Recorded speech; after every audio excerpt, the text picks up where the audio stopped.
Contempt of court कराना चाहते हैं तो मैं करने को तैयार sir.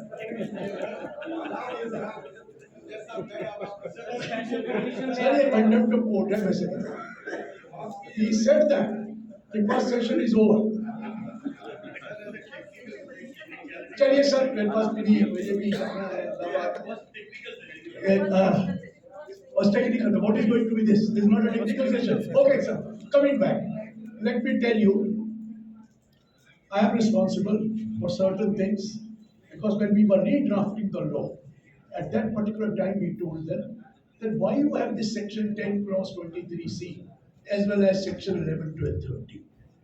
11th and 13 was quite different from section 1023C, where both were charity. In 1023C you had education, in 11, 12, 13 also you had education. But 1023C was giving you lot of benefits which were not there under 11, 12, 13. So therefore we said, why don't you align these two laws?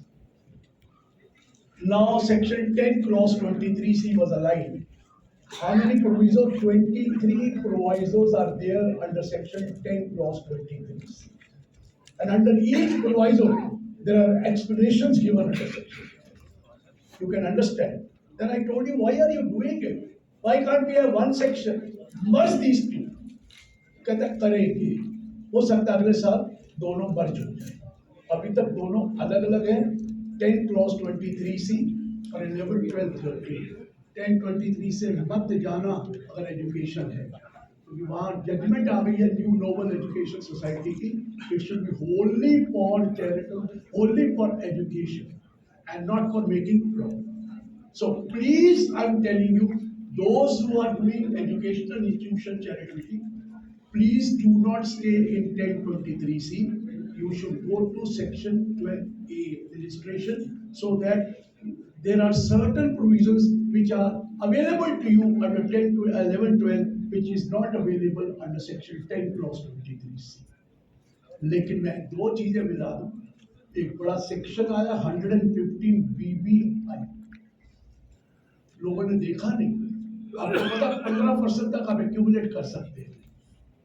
और ये भी law था that if your total income before claiming exemption under 11 and 12 does not exceed the maximum amount which is chargeable to tax, you may not file a return also. लेकिन अब मैं आपको बता दूं, रिटर्न मैंडेटरी हो गई है और आपके पास 2.5 लाख से कम भी है और आपने 115 BBI में अगर उसको खर्च नहीं किया है तो आपको 30% टैक्स लगेगा। 115 BBI कहता है maximum you can accumulate is 15 years.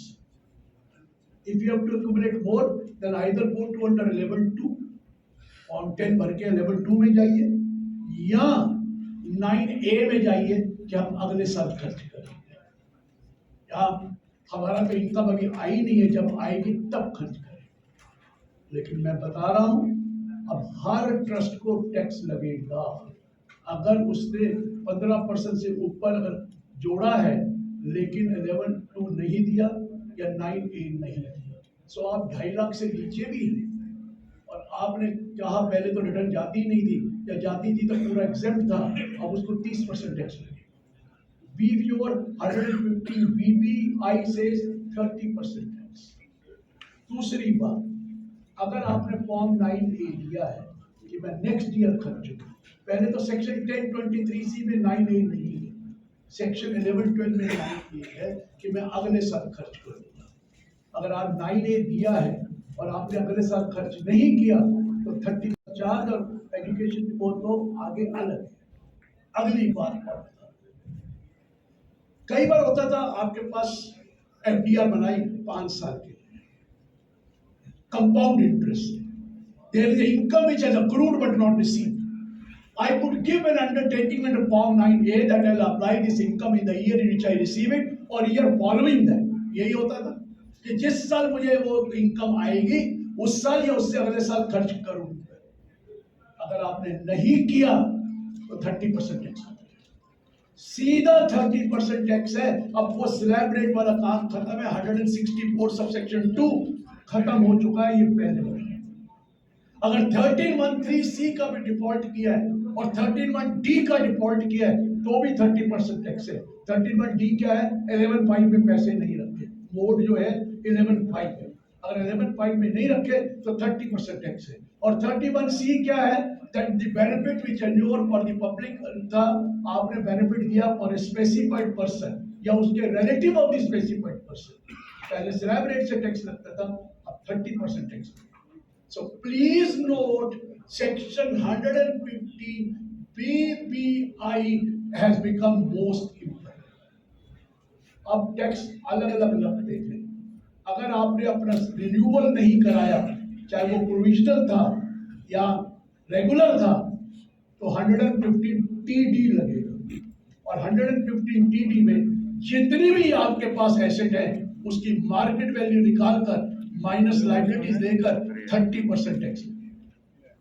Please be care. अगर आपका ट्रस्ट कभी भी रजिस्टर्ड था और आपने उसको रिन्यूअल नहीं कराया, सोचकर क्या है बंदी, तो जितनी भी एसेट्स आपके पास है उसकी मार्केट वैल्यू लीजिए माइनस लाइबिलिटी, उसके ऊपर टैक्स दीजिए। ये मत सोच लेना टैक्स देने के बाद वो पैसा मेरा हो गया, ऐसा कुछ नहीं। ये पब्लिक एट लार्ज का है, आपका एक पैसा भी नहीं है। मेरे कॉलेज आया, मेरे पास 3 कॉलेज है सर, मैं एक कॉलेज बंद करना चाहता हूं, बंद कर दे। मैंने कहा तेरे को 115 TD में टैक्स लगेगा 30, सर मैं देने को तैयार हूँ, लेकिन कॉलेज तो मेरा हो जाएगा। मैंने क्या बात करी, तेरा नहीं है, ये पब्लिक एट लार्ज का है, एक पैसा तू नहीं ले जा सकता, ये चैरिटी कमिश्नर के पास जाएगा। सो प्लीज मैं बार बार बोल रहा हूं, अगर कोई चैरिटेबल ट्रस्ट है और उस चैरिटेबल ट्रस्ट की रिन्यूअल नहीं कराएंगे तो उसके ऊपर टैक्स देने के बाद भी पैसा उसका नहीं है जिसका ट्रस्ट जिसने बनाया, ये पब्लिक एट लार्ज का है। नहीं तो आप डोनेशन दे दो दूसरे चैरिटेबल ट्रस्ट को at the time of dissolution, अगर डोनेशन नहीं दोगे तो उसमें टैक्स। ये भी सोच के चलना। ये और एक अनोनिमस डोनेशन, सबको पता है कि अनोनिमस डोनेशन का तो आप इतना बड़ा, जब फॉर्म आपने 10B या 10BB भरा होगा तो आपको पता लग गया होगा कि अनोनिमस डोनेशन का क्या होने जा रहा है। आपको एक तो मुझे अभी तक लोगों को समझ में नहीं आ रहा 80G के लिए क्यों पीछे पड़े हुए। ये क्या है 80G, किस लिए चाहिए आपको? जब कंपनियां न्यू रिजीम में चली गई तो 80G है। जब कंपनियां न्यू रिजीम में चली गई 22% टैक्स में आ गई तो 80G मिलेगा? नहीं मिलेगा। 15% में 80G मिलेगा? नहीं चलेगा। और इंडिविजुअल भी नए रिजीम में चले गए तो क्या 80G मिलेगा? तो क्या करना है? और 80G की वजह से आपके पास इतनी रिस्ट्रिक्शंस है, इतनी प्रॉब्लम है, अरे छोड़ दो ना उस 80G को। दिन मिलता कितना? एक आया मेरे पास, सर हमारे 20 करोड़ रुपया आता है या 50, कैसे बोला? मैंने कहा 80G में कितना मिलता? कहते 10 लाख रुपया। 10 लाख रुपये लिए अपनी मुसीबत डाल दो, बंद कर दो 80G, क्योंकि 80G बंद वैसे भी होने जा रहा है। अभी तो ओल्ड रजीम में आप जा सकते हो, थोड़े दिनों में तो ओल्ड रजीम भी बंद हो जाए। तो क्या करने जा रहे हो? क्यों 80G के पीछे पड़े हुए हो? 80G है ही नहीं। और अब डोनेशन देने वाला है कौन? कोई नहीं है। वो वाले डोनेशन देते हैं जो पैसे वापस लेते हैं। अरे मेरे को बताया गया कि हम न्यू 80G क्यों बंद कर दिया। कहता है जो सैलरी वाले हैं ना वो बहुत डोनेशन देते हैं, सारे डोनेशन देते हैं। मैंने कहा वो तो कबीर दास कह गए थे। कहते क्या कह गए थे? चिड़िया चोट पर ले गई नदी ना घटे और नीर, दान दिए धन ना घटे, कह गए भक्त कबीर। धन का घटा, वापस भी आ गया, रिकग्निशन भी मिल गई। ये है कबीर दास, कितने पुराने विजनरी थे कबीर दास। ये कह के छोड़ गए कि देखिए दान दो, धन नहीं करता है, धन तो बढ़ गया है, क्योंकि वापस भी आ गया। ऐसा ये सब बंद हो गया। उनको सब कुछ पता है कि ये जो दान दिया जा रहा है पैसे वापस दिए। और अब तो पॉलिटिकल पार्टियों का भी पकड़ा गया कि पॉलिटिकल पार्टी को जो दान दिया था वो क्योंकि 100% रिडक्शन मिलता था, उसके बारे में। सो मैं बता रहा हूँ शेयरिंग ऑफ इंफॉर्मेशन इतनी फास्ट है और इतनी उनके पास इंफॉर्मेशन है, कह दीजिए मत करो, मत करो। पर्टिकुलरली चार्टर्ड अकाउंटेंट को तो कहता हूँ कि वकीलों से तो वो भी डरते हैं, वो कुछ नहीं कहते उनको, सारा नजर चार्टर्ड अकाउंटेंट पे कहता है। क्यों? मैं कह रहा हूँ ना सर, बाकी इनको तो कोई नहीं डर, आपको कोई डर नहीं, आप तो अनोनिमस डोनेशन अब देख लीजिए पूरा का पूरा टैक्स कितना छोड़ते हैं 5% और 1 lakh which ever is more, इससे ऊपर तो अनोनिमस डोनेशन नहीं, बाकी जितना भी होगा वो पूरा टैक्स है। वो कहते हैं अनोनिमस डोनेशन क्यों, हमने तो लिखा है कॉर्पस के लिए लिया गया, आप नहीं लिख सकते the direction should come from the donor that it is for corpus. अगर आप खुद ही लिख के दे दें, हुंडी में लिख रहे कॉर्पस के लिए या रजिस्टर में डलवा दे कॉर्पस के लिए, ये माना नहीं जाएगा। कॉर्पस की डायरेक्शन कहां से आनी चाहिए, डोनर से आनी चाहिए। या जब आपने लिखा हो ना कॉर्पस डोनेशन, और उसके नीचे साइन कराइए yes I have given for corpus. नहीं तो कॉर्पस का क्या मतलब है, डोनेशन लेने वाले को क्या, रिसीव करने वाले को पता कॉर्पस क्या होता है, देने वालों को क्या पता, वो तो दान दे रहा है, वो तो दान दे रहा है। तभी तो मंदिरों के लिए कोई भी अनोनिमस डोनेशन, सारी वो अनोनिमस होती है। मंदिरों में जितनी भी डोनेशन मिलती है वो गुप्त दान ही तो है, तो सारे ही देते हैं वहां पर। भगवान कहता है मेरे को कोई फर्क नहीं पड़ता, तथास्तु जैसा भी दान है तथास्तु। चोर भी जाता है, चोरी करने से पहले भगवान के पास जाता है, भगवान मेरा आज माल मिले, तो कहता है तथास्तु। भगवान सबके लिए तथास्तु करता है, नंबर 2 का पैसा, नंबर 1 का तथास्तु, तथास्तु करेगा। हमारे तो सीए स्टूडेंट है, वो भगवान से कहते हैं अभ्यास करा तो तेरे दर्शन करने आऊंगा, मतलब क्रेडिट में भी काम कर देता, इतना शरीर भगवान मिलेगा। और हमारे यहाँ तो जो लड़कियां हैं जो अभी शादी नहीं हुई, वो 16 साल बर्थ करके कहते मेरी शादी करा दे, वो कहता तथास्तु, तू भुगतना है, मैंने थोड़ी भुगतना है। कर्मों का फल तुम्हारा है, जैसा पैसा दोगे वैसे आपके कर्म। भगवान के लिए सब ठीक है, आप जो देंगे भगवान को मंजूर है और वो भगवान आपका तथास्तु करेगा। लेकिन वक्त कैसा दान लाए वो आपका दिल बताएगा आप क्यों। इसलिए वहां अनोनिमस डोनेशन अलाउड है, वहां अनोनिमस डोनेशन अलाउड है, चैरिटेबल में अनोनिमस अलाउड नहीं है। पहले तो 1 रुपया भी अलाउड नहीं था। मैंने उनको कहा अरे क्या कर रहे हैं, और हॉस्पिटल में ऑपरेशन हो रहा है, नीचे भगवान की मूर्ति, हर मंदिर होता ही है भगवान की, और वहां प्रार्थना कर रहा है भगवान उसको बचा लो, और उसको दान देता है, वहां डाल देता है। तो वो बेचारे क्या करें, उन्होंने तो मांगा ही नहीं है, तभी ये 5% और 1 लाख whichever is more को माफ किया, बाकी पे क्या है 30%। Be careful about anonymous donation. और मैं आपको बोल रहा हूँ अब उनके पास पूरी इंफॉर्मेशन है, क्योंकि अगर आप 80G का करेंगे तो 10 BD भरा ही होगा आपने, वो तो भरा ही होगा 1 पाउंड। अगर 80G का करेंगे तो वहां पर तो फॉर्म में ये भी आ गया है कि अंदर कितना 10 BD में आपने रिटर्न भरी, कितना नहीं था पर यू आर नॉट रिक्वायर्ड, या नहीं भरा तो उसकी डिटेल एनोनिमस डोनेशन के लिए चाहिए। रिलीजियस के लिए तो तैयार है, रिलीजियस के लिए तो होता ही है, they are not bothered about religious, they are. और कुछ और ट्रस्ट है जो पार्टली रिलीजियस है पार्टली चैरिटेबल, पुराने हैं नए तो हो ही नहीं सकते। लेकिन मैं बता दूं रिलीजियस के लिए जो आएगा वो माफ है, जो चैरिटी के लिए आएगा वो टैक्सेबल है। कोई फायदा नहीं है जो पार्टली चैरिटेबल रिलीजियस है उनको कहिए रिलीजियस में कन्वर्ट कर, क्योंकि 80G का ही दिक्कत है, क्योंकि रिलीजियस को 80G नहीं मिलता। Religious trust are not allowed to take 80G, charitable trusts are allowed to take 80G, but they can do religious activity to the extent of 5%, वो तो ज्यादा हो जाती है।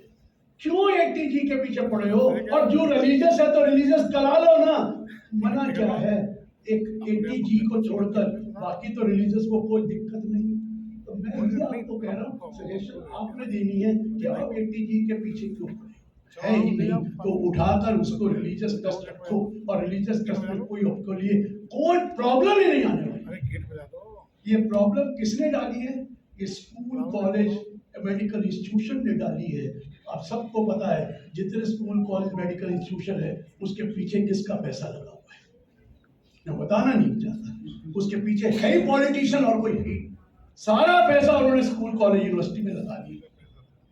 अब प्रॉब्लम क्या है कि अब उसमें से निकालना पड़ता है, और निकालने के लिए प्रॉब्लम शुरू हो गई। 43 लगा दिया, 10,000 से ऊपर की पेमेंट करेंगे तो उसको अकाउंट में कैसे करें, TDS के प्रोविजन लगा दिए, क्या क्या प्रोविजन नहीं लगाए जिसके पूरा आपको रिस्ट्रिक्शन कर दिया। So please note what I am telling you that if you have a religious institution it is not a problem at all, party religious है, पार्टी चैरिटेबल, उसको रिलीजियस कर दीजिए, कोई एंटीजी मत रखिए, कोई सवाल पूछेगा ही नहीं। अगर प्योरली चैरिटेबल है तो उसको 11-12 में ले आइए, 1023C में नहीं रखिए अगर वो एजुकेशनल इंस्टीट्यूशन है, क्योंकि अब जो जजमेंट आई है न्यू नोबल एजुकेशनल सोसाइटी की, वो हिला हिला के रखती। अब एक और बड़ा इशू आया है जो अब आएगा इस साल से, कि अगर आप किसी और चैरिटेबल ट्रस्ट को डोनेशन देते हैं तो उसकी एप्लीकेशन 85% मानी जाएगी, तो क्या 15% पे टैक्स देना पड़ेगा? अब आपको समझ में, सपोज मैंने 1 करोड़ रुपया दूसरे ट्रस्ट को डोनेट कर दिया, तो एप्लीकेशन कितनी मानी जाएगी? 85 लाख। तो 15%, 15 लाख पे टैक्स लगेगा। डिपार्टमेंट में गया, कहते नहीं हमारी इंटेंशन तो यही। व्हाट यू मीन आपकी इंटेंशन नहीं है? ये तो क्लियर कट केस है कि अगर आप एक्यूमुलेट नहीं कर रहे 15% तो फिर आपको एग्जेम्पशन किस बात की मिलेगी? जब मैंने पूरा करोड़ रुपया दे दिया तो क्या मैंने 15% एक्यूमुलेट किया? कहाँ किया? वो तो दे दिया। कहते नहीं, मैंने कहा सेक्शन 11(1) पढ़िए, वहां लिखता है income from property held and registered for charitable purposes और religious purpose to the extent such is exempt to the extent such income is applied for charitable purposes. कितनी बात होगी? To the extent it is applied for charitable purposes, and if there is any amount set apart or accumulated, please note the word, if any amount set apart or accumulated, so much of the amount set apart or accumulated which does not exceed 15%. Accumulate करोगे तो 15% माफ होगा। जब आपने दे ही दिया 1 करोड़ रुपया तो 15% कहां से माफ होगा? तो उसके ऊपर टैक्स लगेगा। हम क्लैरिफिकेशन देंगे, कब देंगे मुझे नहीं पता, अभी तो क्लियर ये साल में शुरू हुआ है। लेकिन मैं आपको बता दूं 12B भरने के लिए लोगों को 5-5 दिन लगे एक बार, और 12BB भरने के लिए 1-1 दिन लगे, और फिर भी वो करेक्ट। पहले तो उसके है ही गलती, लेकिन वो करेक्ट नहीं है। अच्छा है आपको ऑडिट नहीं करना पड़ता। मर गए हम, जो भरेगा 10B वो मरेगा ही मरेगा, जो भरेगा 10BB वो मरेगा ही मरेगा, सही हो ही नहीं सकता। तो अपने आप को कोई समस्या, लेकिन मैं साइन नहीं करता, मुझे 40 साल हो गए साइन किए हुए, मुझे तो पता नहीं। लेकिन सर आपको बता दूं कोई फायदा नहीं है, क्योंकि चैरिटी में पहले ही पैसे नहीं मिलते थे, 10 गुना फीस होगा तो भी कम है उसकी। पर इतनी मुश्किल हो गई है। 10B अगर आप फॉर्म पढ़ेंगे तो कितने पेज का? 17 पेज का होता है, 49 उसके क्वेश्चंस है, 29 उसके शेड्यूल है, और भरते हुए पागल हो गए। आपके 50,000 से ऊपर डोनेशन आए, सपोज 100 आदमियों के, पहले तो उनके नाम दो, फिर उनके रिलेटिव के भी नाम दो। अरे रिलेटिव कहां से ढूंढूंगा? उसके रिलेटिव के सबके नाम दो, और रिलेटिव की डेफिनेशन पढ़ेंगे तो पागल हो गए। कौन सा फॉर्म भरूंगा, कैसे भरूंगा? मुझे ये तो बता दो कि रिलेटिव के नाम दो। ये क्या कर रहे हैं आप? कहते जी ये तो उन्हीं को तो बेनिफिट देते। अरे उनको बेनिफिट देते तो कौन बाहर क्यों रहे उसको? सीए को भी रखने का, और फिर उसके बाद रिलेटिव की डेफिनेशन में अब देखिए क्या 13(3) में रिलेटिव की डेफिनेशन कितनी बड़ी, एक्सप्लेनेशन के बाद क्या दी है उतनी वो डेफिनेशन है जितनी 56(2)(10) में है। अगर जो रिलेटिव से गिफ्ट ले सकते हैं वैसी डेफिनेशन बात है। सर मेरे को तो अपने रिश्तेदार याद नहीं है जितने उसमें दे रखे हैं, मेरे खुद नहीं पता कितने रिश्तेदार हैं जिनके नाम है। तो मैं ये बोल रहा हूँ सर, चैरिटी अब प्योर चैरिटी वाला होगा तो बचेगा, नहीं तो नहीं बचेगा। मेरे पास आए ब्रह्म कुमारी वाले, 7 चार्टर्ड अकाउंटेंट आए वहां से, क्या शादी करानी है? कहते नहीं करानी है। क्यों? कि सेवा कर रहे हैं। लेकिन मैंने कहा जो आपकी लीडर है शिवानी बहन, वो तो शादीशुदा है, उसके इतना बड़े लेक्चर है, और तुमने क्यों नहीं, दुनिया से क्यों भाग रहे? 160 ब्रांचेस है सर, चैरिटी करते हैं, रियलिटी चैरिटी है। कैसे अकाउंट्स को मर्ज करें, कैसे उनको बनाएंगे, कितने प्लेसेस में अकाउंट्स बनाने पड़ेंगे, कितने एड्रेस देने पड़ेंगे कि 160 अकाउंट्स जगह उसके प्लेसेस के एड्रेस, फिर उसके अकाउंट्स को मर्ज करना। अरे क्या हो रहा है सर? वो कह रहे हैं कि अब प्रॉब्लम क्या है, जो प्योर चैरिटी वाले वो मारे, जो जेन्युइन चैरिटी वाले वो मारे। कि अब आप इस फॉर्म को भरने के लिए क्या करें? एक तो आपने टैक्स लगा दिया 30%, दूसरा आपने कहा दूसरे को डोनेट करेंगे तो ये वाला हो जाएगा। लेकिन एक रिलीफ मैंने दिलवाया, वो याद रखना, जो पहले थे।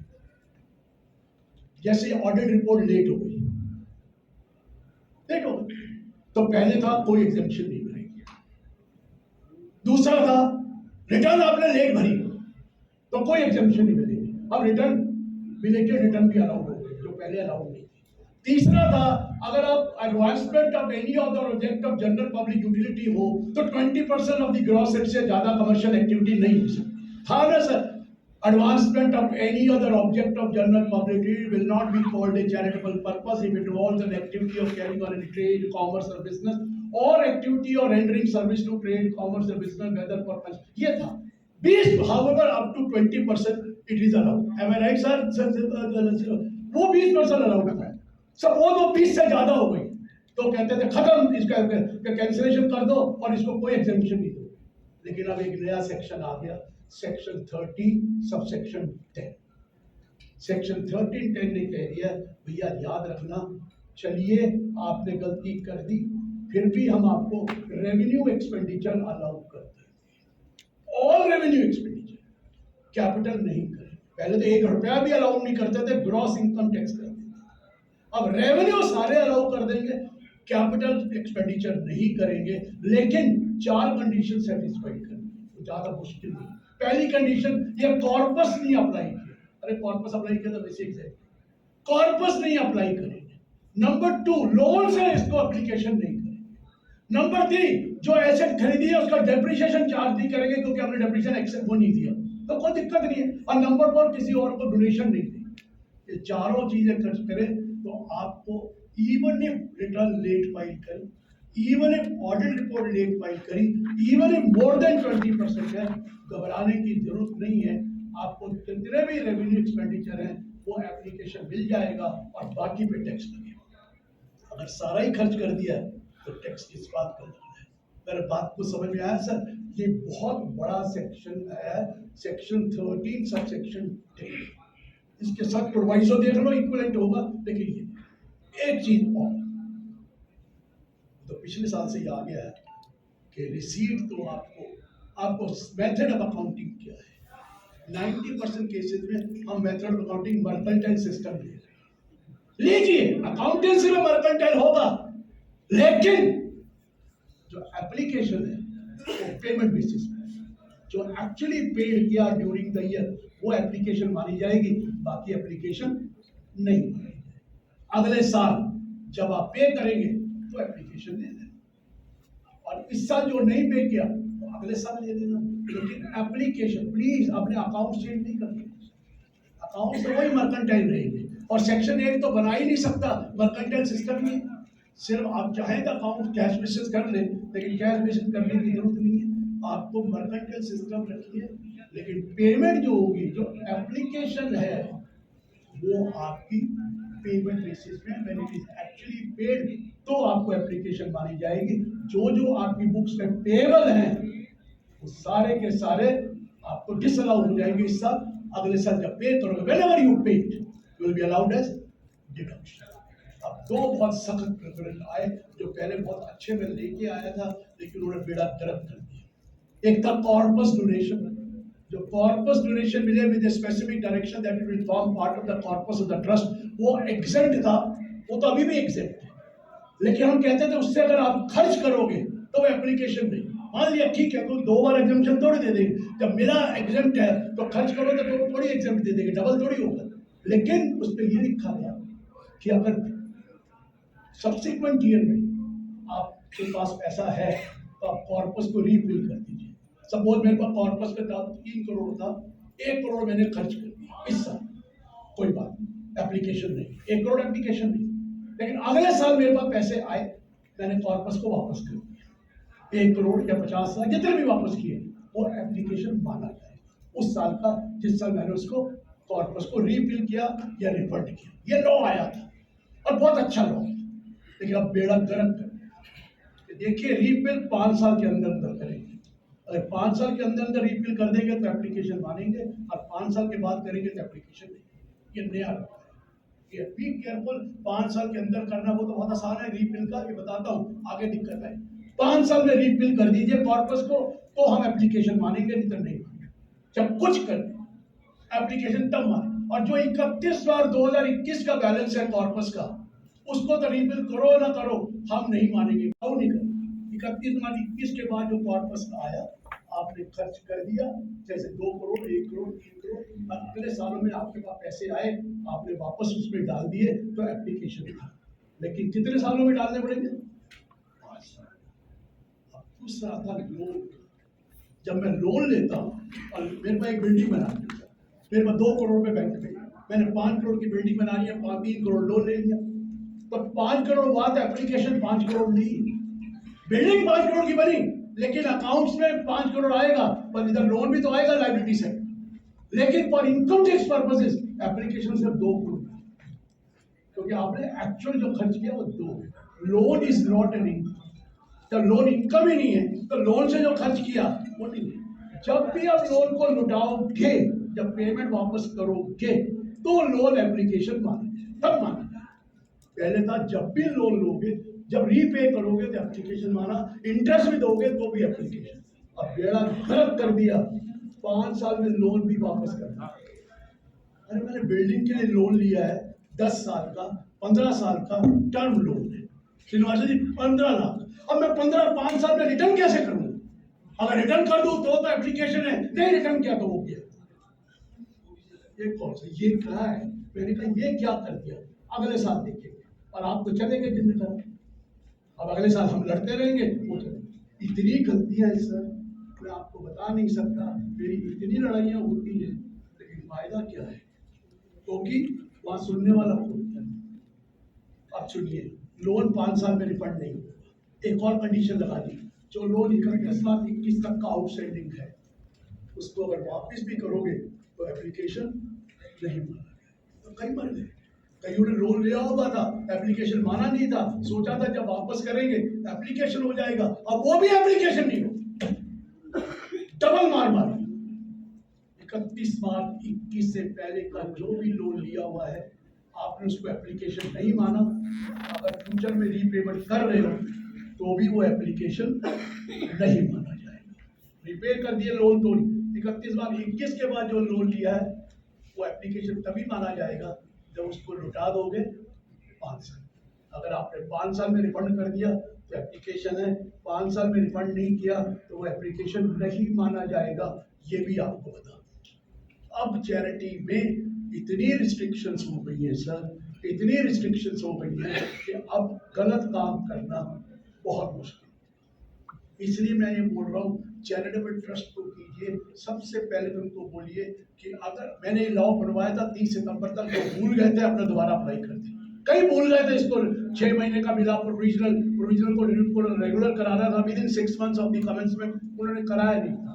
हमने कहा था 30 सितंबर तक कर दिया। कईयों ने पहली गलत डेट भर दी थी, हमने कहा था 30 सितंबर को दोबारा भर दीजिए, एक कीजिएगा, भर दीजिए, लेकिन किसी ने अभी भी नहीं किया। तो सबको पता है, जो ट्रस्ट रजिस्टर्ड नहीं है उसका ग्रॉस रिसीट टैक्सेबल है, ग्रॉस रिसीट, 1 रुपया भी खर्चा अलाउड नहीं।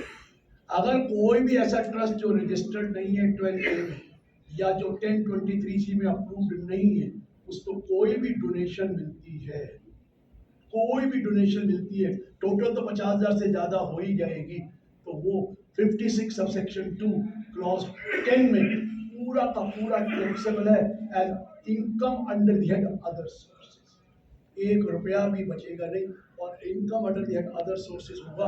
और चाहे आप जितना मर्जी कह दें इरिवोकेबल ट्रस्ट है, पैसा तो आपको मिलना नहीं है, टैक्स चला जाएगा। मैं बार बार बोल रहा हूँ, जितने मंदिर गुरुद्वारे और वो हैं, उसमें से 70%, पहले 90 थे, 70% रजिस्टर्ड नहीं है, 70% आर नॉट रजिस्टर्ड। कहीं चैरिटेबल भी रजिस्टर्ड। जितनी भी रिसीट आएगी, जो डोनेशन है, भाई डोनेशन ही जो है, गुल्लक में डाला वो डोनेशन ही तो, और क्या है? जो आपको पर्ची काटी वो भी तो डोनेशन है, और क्या है?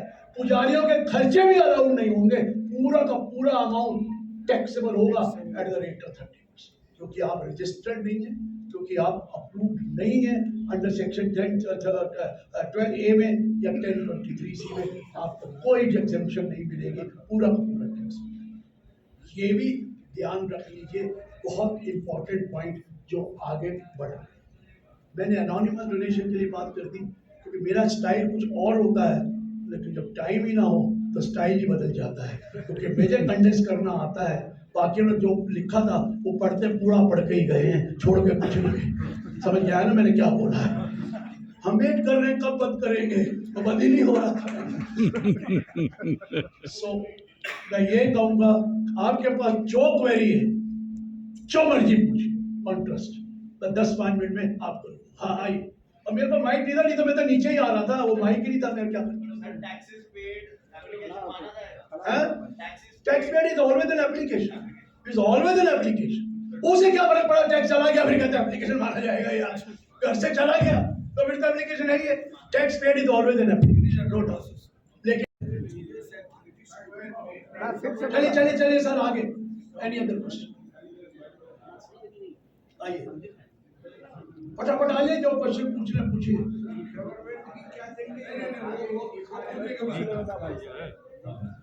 सर मैं 12 ईयर में रेगुलर हो गया, क्या हो गया? रेगुलर अप्रूवल मिल गया, अप्रूवल मिल गया रेगुलर, हाँ जी। अब लेकिन मेरा ग्रॉस रिसीट 5 करोड़ से नीचे है, और मेरा main and only purpose is education. Education. I have to wait to avoid that anymore or exit that 12 year approval. नहीं नहीं, तो आपको 10 डबल भी भरना है ना।